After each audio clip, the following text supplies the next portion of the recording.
All right, let's dive into this World Economic Forum's Future of Jobs Report 2025. Okay. It's a massive report, over 1,000 employers, representing something like 14 million workers. Wow. And they're weighing in on what the job market is going to look like between now and 2030. So forget the crystal ball. We've got hard data. It's definitely a must-read if you want to stay ahead of the curve, that's for sure. So the report lays out these 5 massive shifts that are reshaping like how we work and live. And it's not all just about tech. This is everything. Yeah, it's true. They're all intertwined. So broadening digital access, the cost of living squeeze, climate change action, what they call a demographic double whammy, and rising geopolitical fragmentation. Okay, let's unpack these. First up, digital access. They're saying this is the most transformative trend, even more so than AI itself, which seems a bit counterintuitive. What's the thinking there? Well, I think it's like the digital access is the foundation upon which all these other advancements are built. It's like the bedrock. 60% of the employers they surveyed said that just this trend alone, this one trend, will completely transform their business by 2030. Wow. We're talking about industries operating, from the ground up, changes to how industries operate, the types of skills workers are going to need. So it's not just about having a smartphone. It's about the ripple effects across industries, like rippling out from there. So what kind of transformations are we talking about specifically?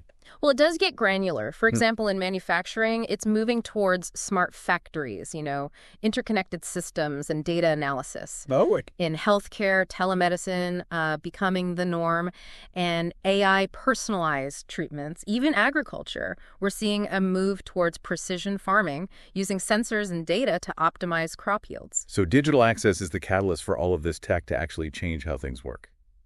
Makes sense? Okay, but then you've got this cost of living crisis, something I think everyone listening to this is feeling right now. Oh, yeah. How does that fit into the big picture? It's a major factor, unfortunately. Even with, predictions of lower inflation, it's a big worry for employers. It impacts hiring decisions, budgets, and even what skills they're prioritizing. Resilience, flexibility, creative problem solving, those are the skills that, will help people navigate a tough economy.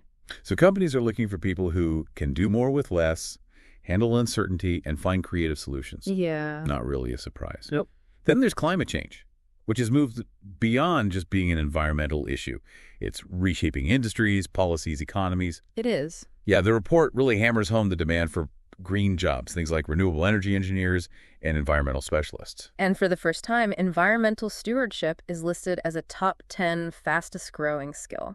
Wow. That's a sign of the times. What about this demographic double whammy they're talking about? It's a fascinating trend. So aging populations in wealthier nations, coupled with booming working age populations in developing countries, this impacts everything. Healthcare, education, social safety nets. So more demand for elder care and specialized health care in some places, and maybe a surplus of young workers in others. Right. In aging populations, we'll see an increase in demand for healthcare professionals, social workers, even specialized roles like geriatric care managers. Okay. Meanwhile, countries with a youthful workforce have this huge opportunity to leverage that energy and drive economic growth.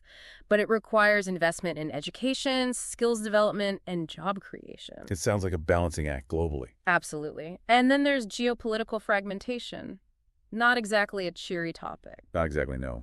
But it's a factor, I imagine, in the jobs landscape, too. Yeah. So what are we talking about here? What specifically? Think trade wars, tensions between nations, resource scarcity even, cybersecurity threats. These create uncertainty, disruptions to supply chains, and it can impact investments. So companies need to become more adaptable and resilient. Exactly. So this fragmentation, it increases the need for security-related jobs, cybersecurity experts, risk management, that sort of thing. But surprisingly, human touch skills are becoming even more valuable. Diplomacy, intercultural communication, being able to navigate complex situations. Like the more divided the world becomes, the more we need people who can bridge those divides. It's interesting how these 5 massive trends, all seemingly unrelated, are actually kind of weaving together to shape the future of work. That's the key takeaway. It's not just one isolated trend. It's how they all interact and influence one another. So we've got these forces at play, but what's the bottom line for job creation? Is the future looking bright? Or is it all doom and gloom? Well, globally, the report predicts a net increase of 78 million jobs by 2030. That's a lot of new jobs. Yeah, sounds pretty optimistic, right? But here's the catch. That number hides a huge amount of churn. Some jobs are exploding in demand, others are vanishing. It's not a steady upward climb, it's more like a roller coaster. Okay, so which jobs are on the upswing? Everyone wants to know, like, what are the hot careers of the future? Unsurprisingly, tech roles are dominating the growth charts. Big data specialists, fintech engineers, AI and machine learning specialists, software and app developers are in high demand as well. So basically, if you can code, you're set. Well, not so fast. Remember those green jobs? Those are not far behind tech in terms of growth. Autonomous and electric vehicle specialists, environmental engineers, renewable energy engineers. Yeah, makes sense given the global push for sustainability. But what about those of us who aren't coding wizards or eco-warriors? Are there any other bright spots in this job market roller coaster? Absolutely. Don't underestimate the human touch. Essential roles in healthcare and education, those are growing too, driven by that demographic double whammy we talked about. The nursing professionals, teachers, social workers, those are still in demand. Absolutely. No matter how much technology advances, human connection and care, essential in those fields. And here's a curveball. Some traditional jobs are also seeing unexpected growth. Really? Like what? Give us some examples. Think delivery drivers, fueled by the e-commerce boom, construction workers as infrastructure projects ramp up around the world, even food processing workers as the global population grows. Okay, so it's not all doom and gloom for those, like, non-tech sectors. But let's face it, there's always a flip side to the coin. Which jobs are on the decline, the ones we should maybe start thinking about transitioning out of? If your job involves a lot of repetitive tasks, things that can be automated, it might be time to consider upskilling. Bank tellers, postal clerks, data entry roles. So if you feel like a robot could do your job, maybe it's time to upgrade your skill set. Exactly, and that brings us to the core of this report, the skills shift. The message is loud and clear. Stability is an illusion.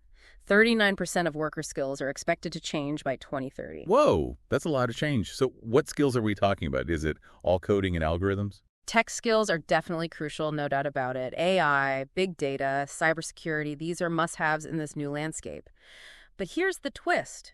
Those human skills, they're becoming even more valuable in this context. You mean like soft skills, like communication and teamwork? Those are important, but it's something deeper. Employers are prioritizing creativity, resilience, flexibility, and analytical thinking, the skills that AI can't replicate.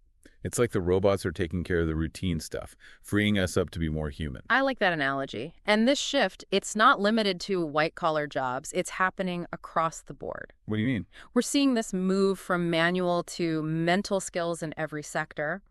While physical strength and dexterity are declining in importance, there's a growing demand for specialized manual skills combined with tech knowledge. So think skilled trades, but with a tech twist, like an electrician who can also program smart home systems. Exactly. The future belongs to those who can blend technical expertise with human ingenuity. It's about adaptability, problem solving, and the ability to learn and grow. So with all these skills changing so rapidly, how are people supposed to keep up? Honestly, it sounds a bit overwhelming.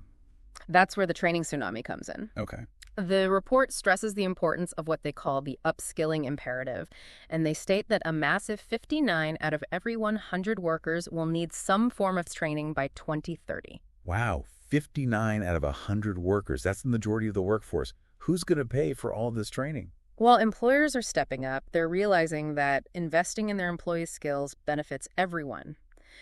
But public-private partnerships are going to be key to making reskilling accessible to all, not just those working for large corporations.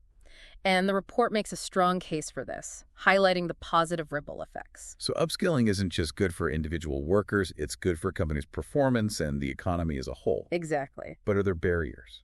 There are, unfortunately.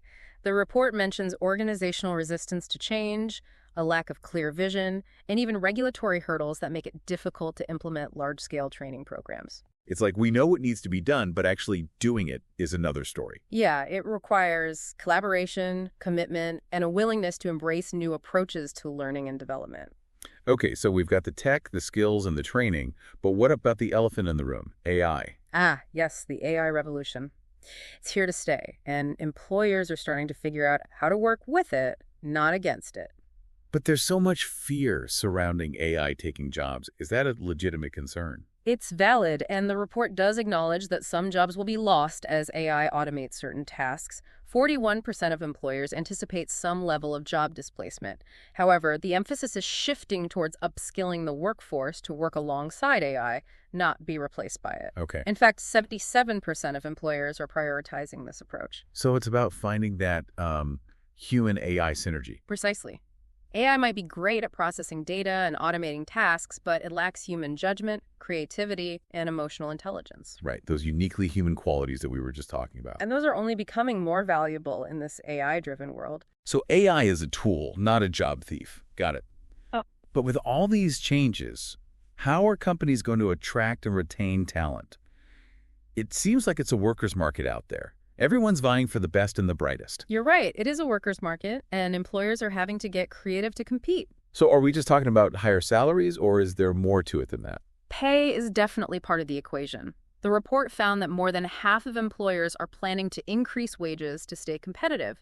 But it's not just about throwing money at the problem. So what else are they doing? Flexibility is a huge draw. Remote work, hybrid models, better work-life balance, those are becoming expectations, not perks. So the traditional 9-to-5 office job is becoming a relic of the past. It's certainly evolving. The pandemic accelerated this trend, and many companies are realizing that offering flexibility not only attracts talent, but can increase productivity and employee satisfaction. It's about working smarter, not harder. Yeah. Like that. Anything else? Here's a really interesting shift. Companies are putting more emphasis on skills and experience than on those fancy university degrees. It's no longer enough to just have a piece of paper. You need to show what you can do. So it's about practical experience, not just theoretical knowledge. Absolutely. Work experience, online courses, apprenticeships, even self-directed learning. All of these are becoming more valuable. It's about demonstrating your capabilities however you acquired them. That's a positive development.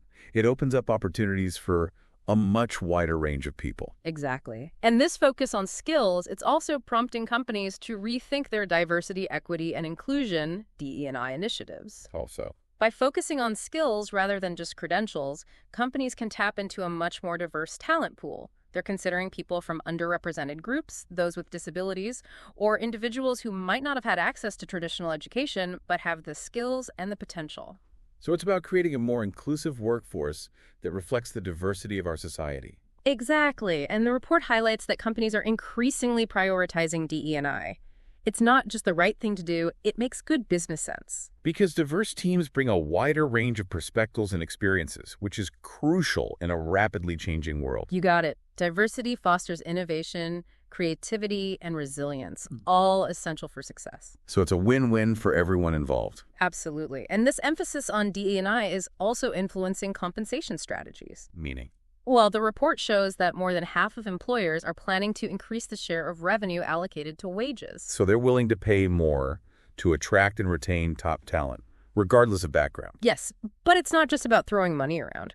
Companies are also focused on aligning wages with productivity and performance. So ensuring that people are fairly compensated for their contributions. Exactly. And they're looking at ways to reduce wage inequalities, support workers' purchasing power, which ties back to that cost of living crisis we discussed earlier. It's about creating a more equitable and sustainable work environment that benefits both the company and its employees. Precisely. And the report goes into more detail on those factors, things like government regulations, collective bargaining agreements, even cost-cutting measures. It's a complex equation. It is. But what's clear is that companies are taking a more holistic approach to compensation.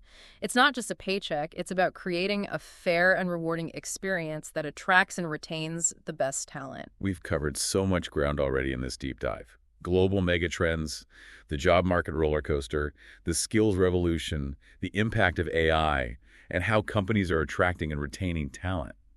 This report is really valuable for anyone trying to navigate the future of work. Incredibly comprehensive, and we've only scratched the surface. I know. Before we move on, anything that stood out to you? Anything surprising or thought-provoking? Honestly, just the sheer scale of the transformation is what strikes me. Yeah. It's not just a few jobs disappearing and new ones popping up. It's a fundamental shift in how we work, the skills we need, even that whole employer-employee dynamic. It's a paradigm shift. It is. And this is just the beginning. The report's predicting even more disruption and innovation in the years ahead. That's right. The pace of change is accelerating. And the key takeaway, for me, is adaptability and continuous learning are no longer optional. They are essential, not just for career success, for staying relevant. So we need to be proactive, constantly seeking out new knowledge and skills and embracing change rather than fearing it. Exactly. Cultivate a growth mindset, be willing to learn new things, and constantly adapt to the demands of the future. It's about seeing change as an opportunity, not a threat. Okay, we've established change is inevitable, but what does that actually look like? Well, that's a great question, and luckily, the report gives us some guidance. It goes into detail on specific skills, training programs, and strategies companies are using. So it's not just telling us what's changing, it's giving us tools to navigate this new world. Exactly. It's like a roadmap for navigating the future, not just a weather report predicting storms. I like that. Speaking of which, I think it's time to revisit that question we posed to our listener earlier. How can you leverage the power of AI to enhance your career? That's an important question, and it's relevant to everyone, regardless of your industry or job role. So this isn't just a conversation for, like, the techies and data scientists. Absolutely not. AI is impacting every aspect of our lives, from how we shop and consume media to how we interact with businesses and government agencies. It's becoming ubiquitous, almost like electricity. You don't need to understand how it works to use it. Exactly. And as AI capabilities evolve, it's only going to become more integrated into our work and personal lives. So ignoring it isn't an option. We have to learn to work with it, adapt to it, maybe even embrace it. Yeah. But how do we actually do that? How do we harness its power for our own benefit? Well, first and foremost, it's about staying informed about AI developments and how they might impact your industry or your specific job role. So reading articles, attending webinars, taking online courses. Exactly. There are a ton of resources available online through professional organizations. But knowledge is only power if you know how to use it. What else can we do besides staying informed? Once you have a basic understanding, it's about identifying how it can enhance your current role or open up new career pathways. So, for example, if you're a marketer, you might explore how AI can personalize marketing campaigns or analyze customer data more effectively. Exactly. Or if you're a teacher, you could look at AI-powered tools for creating personalized learning experiences or providing real-time feedback. It's about seeing AI as a tool to augment your skills and improve your performance, not as a threat to your job security. Right, and as we discussed earlier, this human-AI collaboration, it's creating new job roles as well. Opportunities for those who are willing to embrace this revolution. So we might see AI trainers, AI ethicists, AI explainability specialists. Exactly. The possibilities are endless, and those who are at the forefront of this are going to be very well positioned for success in the future. It's exciting to think about the potential, but we can't ignore the potential downsides. What about the ethical considerations? You're absolutely right. As AI becomes more powerful, more pervasive, ensuring its responsible and ethical use is critical. So addressing things like bias, privacy, transparency. Exactly. There are ongoing conversations and initiatives worldwide aimed at developing guidelines and frameworks for AI development and deployment. So it's not just about the technology itself, it's the human values that guide its use. Precisely. And that brings us back to the importance of human-centered skills. Critical thinking, empathy, communication, ethical reasoning. These skills will enable us to navigate this world responsibly. So we need to be both tech-savvy and human-centric. It's about finding that balance, leveraging the power of AI to enhance our capabilities and create a better future for everyone. Well said. It's not about replacing humans with machines. It's about empowering humans with technology. Okay, so we talked about staying informed, identifying opportunities, being mindful of the ethics, but let's get practical. What steps can our listeners take to start leveraging AI right now? First and foremost, I would recommend experimenting. Try out AI tools that are already available in your field. So, for example, a writer might try a grammar checker or a text generator. Exactly. A graphic designer could explore AI-powered design tools, things that can create more efficient workflows or help generate ideas. So it's about getting hands-on experience. Right, and as you experiment, start thinking about how you can use these tools to solve problems, to improve processes in your current role. Don't just use AI for the sake of it, have a purpose in mind. So be strategic. Exactly. And once you identified some potential applications, don't be afraid to share those ideas with your colleagues, with your supervisors. You might be surprised how receptive they are to exploring new ways of working. So be an advocate for AI innovation. Yes. And finally, consider investing in your own AI education. Take an online course, attend a workshop, maybe pursue a degree or a certificate in a related field. The more you know about AI, the better equipped you'll be. So we're being called to embrace a mindset of continuous learning and adaptation. We are. The future of work is fluid, it's dynamic, and those who are willing to embrace that change are going to be the ones who not only survive, they're going to thrive. That's inspiring advice. I feel like my brain is buzzing with possibilities. That's what we aim for with these deep dives. Spark curiosity, ignite imaginations, and empower you to navigate this world. Speaking of navigating the world, I think we've reached the end of our roadmap for today. We've covered a lot of ground, and I hope our listeners are feeling informed, maybe a bit more prepared, and even excited about the future of work. I agree. We've only scratched the surface, but it's a good starting point. But before we sign off, I have one final question. We've talked a lot about the skills and knowledge needed to succeed, but what about the mindset? What kind of attitude will be most valuable in this rapidly evolving world? That's an excellent question, and it gets to the heart of it all. The most valuable mindset, I think, is one of curiosity, adaptability, and resilience, being open to new ideas, willing to learn, unlearn, and able to bounce back from setbacks. So it's not just what you know, it's how you approach the unknown. Exactly. The future of work is full of uncertainty, but also full of possibilities.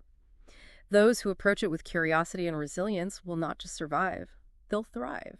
Well said. And on that note of embracing the unknown, I think it's time to wrap up part 1 of this deep dive. Indeed. Stay curious, stay adaptable, stay ahead of the curve.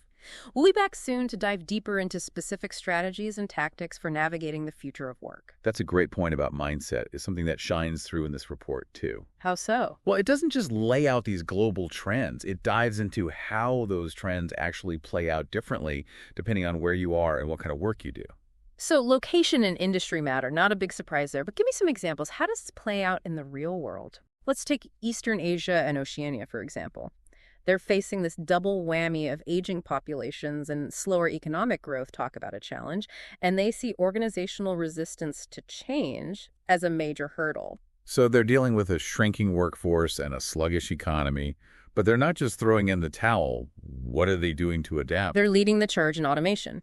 They're early adopters of things like robotics and AI as ways to boost productivity and stay competitive. Makes sense. If you've got fewer workers, you need to find ways to do more with less. What about other regions? Europe is interesting. They're grappling with skills gaps and talent shortages as they navigate this digital transformation and climate change mitigation. I imagine those green jobs require very specialized skills, and the competition for top tech talent is fierce everywhere. Exactly. They're investing heavily in education and training programs, but it's a constant race to keep up. Then you've got Latin America and the Caribbean. What's their story? They're seeing a strong focus on labor and social issues.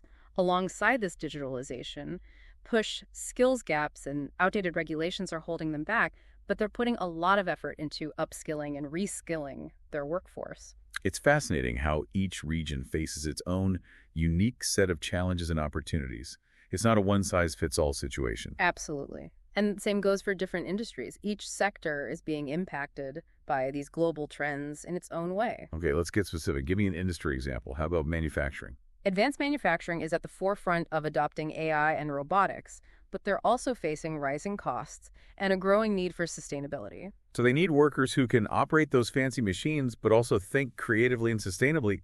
It's not just about pushing buttons. Exactly. And then you have industries like infrastructure and telecommunications where digital access is driving this massive change, like 5G networks, smart cities, the Internet of Things. Cybersecurity must be a huge concern in those sectors. Absolutely, it's paramount. And the need for skilled cybersecurity professionals is only going to increase. What about healthcare?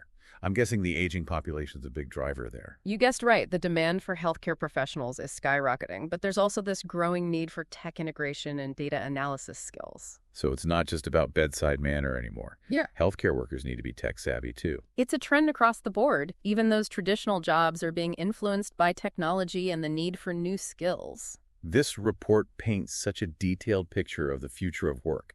It's like a roadmap for anyone who wants to stay ahead of the curve. But I'm curious to hear your take. What stands out to you as particularly important or maybe even surprising? One thing that really struck me is how the report emphasizes the importance of AI, but not just in the way you might expect. How do you mean? It's not just about using AI to automate tasks. It's about developing these strategic approaches to leveraging AI to create new opportunities and solve complex problems. So companies are thinking bigger than just replacing workers with robots. Exactly. They're investing in AI talent, not just to work alongside AI, but to design and implement AI tools tailored to their specific needs. So they're building their own AI capabilities, not just relying on off-the-shelf solutions. Precisely. They're creating custom AI solutions that fit their unique business challenges and goals. That's pretty impressive. But what about those job losses we talked about earlier? Are companies really committed to upskilling their workforce? Or are they just going to let go of people who can't keep up with this AI revolution? Well, the report makes it clear that employers are prioritizing reskilling and upskilling. They're focused on helping their workforce adapt to this new world, not just throwing them overboard. That's good to hear. They understand that AI is a tool, not a replacement for human workers. It's about finding that human-AI synergy. It makes sense. AI might be great at processing data and automating tasks, but it lacks that human touch, the creativity, the critical thinking, the emotional intelligence. Exactly. Those uniquely human skills are becoming even more valuable in this AI-powered world. It's not about one replacing the other. It's about finding ways for them to work together effectively. So it's a collaboration, not a competition. Precisely. And this collaboration is leading to some exciting new possibilities. We're seeing companies create entirely new roles focused on managing, developing, and implementing AI solutions. What kind of roles are we talking about? Think AI trainers, AI ethicists, AI explainability specialists. Wow, those sound like jobs straight out of a science fiction movie. It does feel a bit futuristic, but these are real jobs that are emerging right now, and they represent a huge opportunity for anyone who's interested in working at the cutting edge of technology. So how do companies go about finding the right people for these roles? And for all the other jobs that are being transformed by AI and these other megatrends, it seems like traditional recruitment methods might not be enough anymore. You're absolutely right. The old way of doing things just doesn't cut it in this new landscape. Companies are having to rethink their recruitment strategies and embrace new approaches. Like what? Give me some examples. Well, for starters, work experience is becoming more valuable than ever before. It's no longer enough to have a fancy degree. Companies want to see what you've actually done, what skills you've developed in the real world. So it's about practical experience over theoretical knowledge. Exactly. They want to see proof that you can actually do the job, not just that you've studied it in a textbook. How are companies assessing candidates in this new environment? Are they ditching resumes and interviews altogether? Not entirely, but they're definitely moving beyond those traditional methods. They're incorporating skills assessments and psychometric testing to get a more comprehensive picture of a candidate's capabilities and potential. So they're digging deeper, looking beyond those qualifications on paper to get a sense of who you really are and what you can actually do. Precisely. It's about getting a more holistic view of the candidate, their skills, their experience, their personality, their potential. This shift seems beneficial for people who might not have a traditional educational background, but who have gained valuable skills through other experiences like apprenticeships, online courses, or even self-directed learning. Absolutely. It's about leveling the playing field and recognizing that talent can come from anywhere. I like that it's a more inclusive approach that opens up opportunities for a wider range of people. And this focus on skills is also driving a renewed emphasis on diversity, equity, and inclusion DE&I initiatives. I can see how those two go hand in hand, but how exactly are companies using skills-based hiring to promote DE&I? By focusing on skills rather than traditional credentials, companies can tap into a much wider and more diverse talent pool. This includes people from underrepresented groups, those with disabilities, or individuals who might not have had access to traditional education pathways. So it's about casting a wider net and not limiting yourself to the usual suspects. Exactly. It's about recognizing that talent and potential can come from unexpected places, and that building a diverse and inclusive workforce is not just the right thing to do, but also good for business. It makes sense. Diverse teams bring a wider range of perspectives and experiences to the table, which is invaluable in a rapidly changing world. Absolutely. Diversity fosters innovation, creativity, and resilience. All essential ingredients for success in the future of work. Precisely. And the report shows that companies are increasingly prioritizing DE&I. They're seeing it as a strategic advantage, not just a box to check. That's encouraging. So we've talked about how companies are finding and attracting talent, but what about retaining them? With so much competition out there, how are companies keeping their best employees from jumping ship? It's a challenge, but the report highlights several strategies that companies are using to create a more engaged and loyal workforce. Let's hear them. Well, first and foremost, it all comes back to compensation. Of course. The report shows that more than half of employers are planning to increase the share of revenue allocated to wages. So they're recognizing that if they want to keep their top talent, they need to pay them accordingly. Exactly, but it's not just about throwing money at the problem. Companies are also focused on aligning wages with workers' productivity and performance. So rewarding people fairly for their contributions. Precisely, and they're also looking at ways to reduce wage inequalities and support workers' purchasing power. Which ties back to that cost of living crisis we discussed earlier. Right. It's about creating a more equitable and sustainable work environment that benefits both the company and its employees. I like that it's a win-win. Exactly. And beyond compensation, companies are also focusing on creating a more positive and supportive work culture. What does that look like in practice? It means offering things like flexible work arrangements, professional development opportunities, and a strong emphasis on work-life balance. So it's not just about the paycheck anymore. It's about creating a work environment where people feel valued, supported, and empowered. Exactly. It's about creating a sense of community and fostering a culture of trust and respect. Those are important factors, especially in a world that's becoming increasingly complex and uncertain. Absolutely. People want to work for companies that align with their values and that offer them opportunities for growth and development. Makes sense. We've covered so much ground in this deep dive, from those 5 global megatrends to the job market roller coaster, the skills revolution, the impact of AI, and how companies are adapting their recruitment, compensation, and retention strategies. It's a lot to process, but it's all interconnected. It's like this giant puzzle where all the pieces fit together to create this complex but ultimately fascinating picture of the future of work. And the key takeaway is that we're not just passive bystanders in this transformation. We have the power to shape our own future by embracing change, developing our skills, and finding ways to leverage these new technologies to our advantage. It's an empowering message, but it can also feel a bit overwhelming. There's so much to learn, so much to adapt to. Where do we even begin? That's a great question, and one that we'll address in the next part of our deep dive. Okay, I'm intrigued. But for now, let's take a break and give our listeners some time to digest everything we've discussed so far. Sounds good. We'll be back soon with more insights and practical advice on how to navigate the future of work. Okay, welcome back to the deep dive. We've been going through this Future Jobs Report 2025. Yeah. And I've got to say, my head is spinning. I know, it is a lot. We've talked about these massive shifts, the changing job market, the skills revolution, the rise of AI, how companies are adapting. It's a lot. It's clear that the world of work is transforming. Yeah, and it's not just about those external changes, it's about how we respond. You know, it's funny. We often talk about AI as this disruptive force, this like almost sentient entity that's going to come in and revolutionize everything. Right. But going through this report, it's become clear to me that the real revolution is human. I like that. It's not about technology taking over. It's about humans taking the technology and using it to create something new, something better. Exactly. It's about how we adapt, how we learn, how we use these tools. The future is not something that's just happening to us. We're shaping it. Yeah, and the report really drives that point home. It doesn't just focus on the tech, but on the human element. I think that's empowering. So often we get caught up in the fear of change, the fear of being replaced.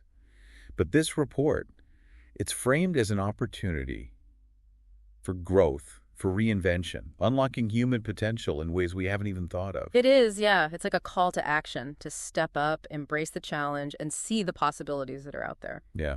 I'm thinking back to the training tsunami, this need for continuous learning. It's not just about acquiring new skills. It's about cultivating a mindset. Absolutely. Being comfortable with the unknown, being curious, being willing to experiment, to fail, and learn from it. It's lifelong learning. And it's not just for a job. It's for us. It's for society. It is. The future belongs to those who are evolving, questioning, pushing those boundaries. It's like a challenge, to be more than just passive consumers of all this tech, but active creators. Exactly. And this report is like a roadmap. So what are some key takeaways, things you want our listeners to remember? Well, change is inevitable. Embrace it. Don't fight it. Ride the wave. Second, adaptability is essential. Right. Cultivate that growth mindset. Be a lifelong learner. Be curious. Third, skills are evolving rapidly, so never stop learning. And finally, technology is a tool, not a threat. Right. Leverage its power responsibly and ethically to enhance your capabilities and create a better future. Well said. I think that sums it up quite well. So there you have it, everyone. A deep dive into the Future of Jobs Report 2025. It's been fascinating, challenging, and inspiring. It really is. A look at the world of work that's emerging. A reminder that the future is in our hands. So stay curious, stay adaptable, stay ahead of the curve, and we'll see you next time on The Deep Dive.